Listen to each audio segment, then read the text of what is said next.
Baik, perkenalkan nama saya Novrianti Elizabeth Sirait dengan NIM 21050400094 Program Studi Ilmu Hukum Mata Kuliah Kewarganegaraan Universitas Maritim Raja Ali Haji.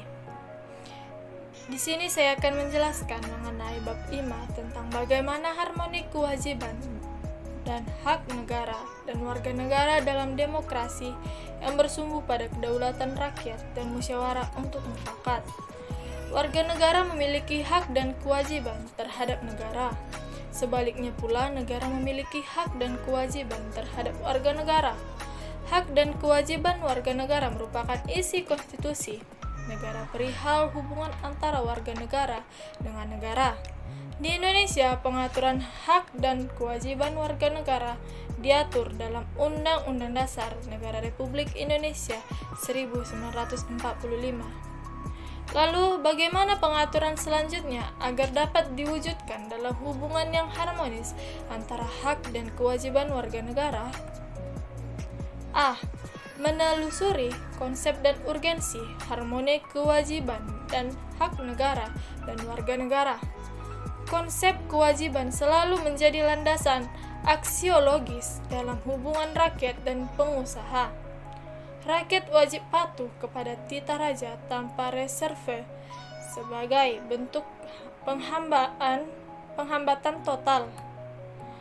Apa sebenarnya yang dimaksud dengan hak dan kewajiban itu, dan bagaimanakah hubungan keduanya? Hak adalah kuasa untuk menerima atau melakukan sesuatu yang semestinya diterima atau dilakukan oleh pihak tertentu, dan tidak dapat oleh pihak lain manapun juga yang pada prinsipnya dapat dituntut secara paksa olehnya. Wajib adalah beban untuk memberikan sesuatu yang semestinya dibiarkan atau diberikan oleh pihak tertentu, tidak dapat oleh pihak lain manapun yang pada prinsipnya dapat dituntut secara paksa oleh yang berkepentingan. Kewajiban dengan demikian merupakan sesuatu yang harus dilakukan. Hak dan kewajiban merupakan sesuatu yang tidak dapat dipisahkan. Menurut teori korelasi yang dianut oleh pengikut utilitarianisme, ada hubungan timbal balik antara hak dan kewajiban. Menurut mereka, setiap kewajiban seseorang berkaitan dengan hak orang lain, dan begitu pula sebaliknya. Hal ini sejalan dengan filsafat kebebasannya, Mill 1996, yang menyatakan bahwa lahirnya hak asasi manusia dilandasi dua hak yang paling fundamental, yaitu hak persamaan dan hak kebebasan. B. Menanya alasan mengapa diperlukan harmoni kewajiban dan hak negara dan warga negara Indonesia. Harmonisasi hak dan kewajiban diperlukan dalam kehidupan berbangsa dan bernegara karena hak dan kewajiban merupakan wujud dari hubungan warga negara dengan negara yang sifatnya timbal balik. Aturan hak dan kewajiban warga negara dan negara Indonesia juga diatur dalam Undang-Undang Dasar Negara Republik Indonesia 1945 pasal 27 sampai 34. C. Menggali sumber historis, sosiologis, politik tentang harmoni kewajiban dan hak negara dan warga negara Indonesia. 1. Sumber historis. Secara historis, perjuangan menegakkan hak asasi manusia terjadi di dunia barat adalah John Locke, seorang filsuf Inggris pada abad ke-17, yang pertama kali merumuskan adanya hak alamiah atau natural rights yang melekat pada setiap diri manusia, yaitu hak atas hidup dan hak kebebasan dan hak milik. Perkembangan selanjutnya ditandai adanya 3 peristiwa penting di dunia barat, yaitu Magna Carta, Revolusi Amerika, dan Revolusi Perancis. A. Magna Carta 1215, piagam perjanjian antara Raja John dari Inggris dengan para bangsawan.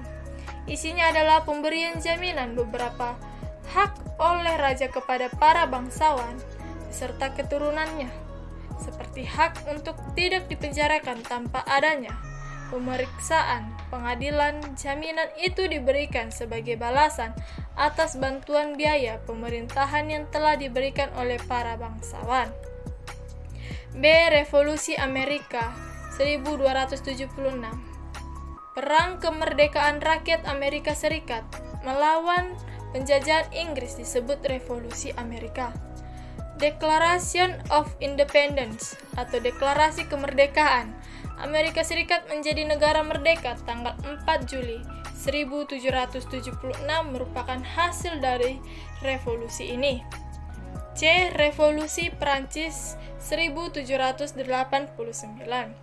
Revolusi Prancis adalah bentuk perlawanan rakyat Prancis kepada rajanya sendiri, yaitu Louis 16 yang telah bertindak sewenang-wenang dan absolut. Declaration des droits de l'homme et des citoyens atau pernyataan hak-hak manusia dan warga negara dihasilkan oleh Revolusi Prancis. Pernyataan ini memuat 3 hal: hak atas kebebasan, kesamaan, dan persaudaraan. Dalam perkembangannya, pemahaman mengenai HAM makin luas semenjak permulaan abad ke-20. Konsep hak asasi berkembang menjadi 4 macam kebebasan. Konsep ini pertama kali diperkenalkan oleh Presiden Amerika Serikat. Keempat macam kebebasan itu meliputi kebebasan untuk beragama, kebebasan untuk berbicara dan berpendapat, kebebasan dari kemelaratan, dan kebebasan dari ketakutan. 2. Sumber sosiologis. Mencoba membaca situasi pasca reformasi sekarang ini, terdapat beberapa gejala sosiologis fundamental yang menjadi sumber terjadinya berbagai gejolak dalam masyarakat kita. Pertama, suatu kenyataan yang memprihatinkan bahwa setelah tumbangnya struktur kekuasaan otokrasi yang dimainkan rezim Orde Baru, ternyata bukan demokrasi yang kita peroleh, melainkan oligarki, di mana kekuasaan terpusat pada sekelompok kecil elit, sementara sebagian besar rakyat tetap jauh dari sumber-sumber kekuasaan. Kedua, sumber terjadinya berbagai gejolak dalam masyarakat kita saat ini adalah akibat munculnya kebencian sosial budaya terselubung. Gejala ini muncul dan semakin menjadi-jadi pasca runtuhnya rezim Orde Baru.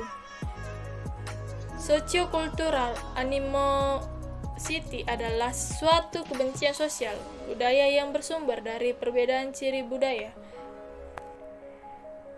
dan perbedaan nasib yang diberikan oleh sejarah masa lalu, sehingga terkandung unsur keinginan balas dendam. 3. Sumber politik yang mendasari dinamika kewajiban dan hak negara dan warga negara Indonesia adalah proses dan hasil perubahan UUD Negara Republik Indonesia 1945 yang terjadi pada era reformasi. Pada era reformasi muncul berbagai tuntutan reformasi di masyarakat. Tuntutan tersebut disampaikan oleh berbagai komponen bangsa, terutama oleh mahasiswa dan pemuda. Beberapa tuntutan reformasi itu adalah: A. Mengamandemen Undang-Undang Dasar Negara Republik Indonesia 1945. B. Penghapusan Doktrin Dwifungsi Angkatan Bersenjata Republik Indonesia atau ABRI. C.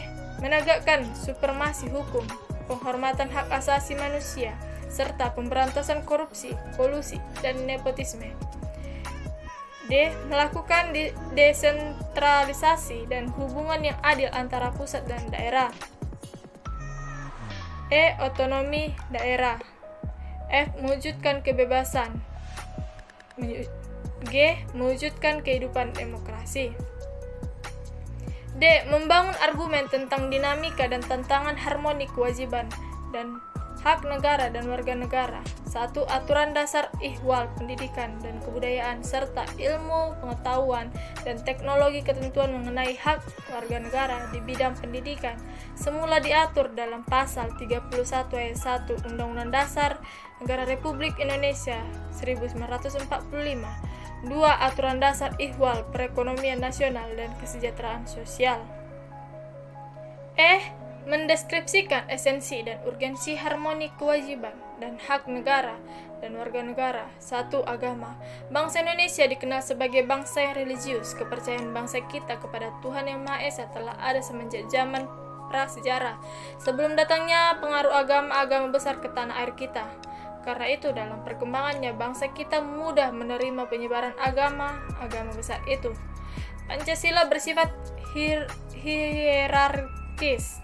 Piramidal artinya urut-urutan 5 sila Pancasila, menunjukkan suatu rangkaian tingkat dalam luasnya dan isi dalam sifatnya yang merupakan pengkhususan dari sila-sila di mukanya. 2. Pendidikan dan kebudayaan. Pendidikan dan kebudayaan merupakan dua istilah yang satu sama lain saling berkolerasi sangat erat. Pendidikan adalah satu bentuk upaya pembudayaan. Melalui proses pendidikan kebudayaan bukan saja ditransformasikan dari generasi tua ke generasi muda, melainkan dikembangkan sehingga mencapai derajat tertinggi berupa peradaban. 3. Perekonomian nasional dan kesejahteraan rakyat sesuai semangat pasal 33 ayat 1 Undang-Undang Dasar Negara Republik Indonesia tahun 1945. Asas perekonomian nasional adalah kekeluargaan. Kekeluargaan merupakan asas yang dianut oleh masyarakat Indonesia dalam berbagai aspek kehidupan, yang salah satunya kegiatan perekonomian nasional. 4. Pertahanan dan keamanan. Berdasarkan aturan dasar Ihwal Pertahanan dan Keamanan Negara pasal 30 ayat 2 Undang-Undang Dasar Negara Republik Indonesia tahun 1945, bahwa usaha pertahanan dan keamanan negara dilaksanakan melalui sistem pertahanan dan keamanan rakyat semesta oleh Tentara Nasional Indonesia (TNI) dan Kepolisian Negara Republik Indonesia sebagai komponen utama dan rakyat sebagai kekuatan pendukung. Dengan demikian, tampak bahwa komponen utama dalam Sishankamrata adalah TNI dan Polri. F. Rangkuman tentang harmoni kewajiban dan hak negara dan warga negara. 1. Hak adalah kuasa untuk menerima atau melakukan suatu yang semestinya diterima atau dilakukan melulu. 2. Hak dan kewajiban warga negara merupakan wujud dari hubungan warga negara dengan negara. 3. Hak dan kewajiban warga negara dan negara Indonesia diatur dalam Undang-Undang Dasar Negara Republik Indonesia tahun 1945 mulai pasal 27 sampai 34. 4. Sekalipun aspek kewajiban asasi manusia jumlahnya lebih sedikit jika dibandingkan dengan aspek hak asasi manusia sebagaimana tertuang dalam Undang-Undang Dasar Negara Republik Indonesia tahun 1945. 5. Hak asasi dan kewajiban warga negara dan negara mengalami dinamika terbukti dari adanya perubahan-perubahan dalam rumusan pasal-pasal Undang-Undang Dasar Negara Republik Indonesia 1945. 6. Jaminan akan hak dan kewajiban warga negara dan negara dengan segala dinamikanya diupayakan berdampak pada terpenuhinya keseimbangan yang harmonis. Demikianlah pemaparan yang dapat saya sampaikan. Bila ada yang kurang mohon dimaafkan. Saya ucapkan terima kasih.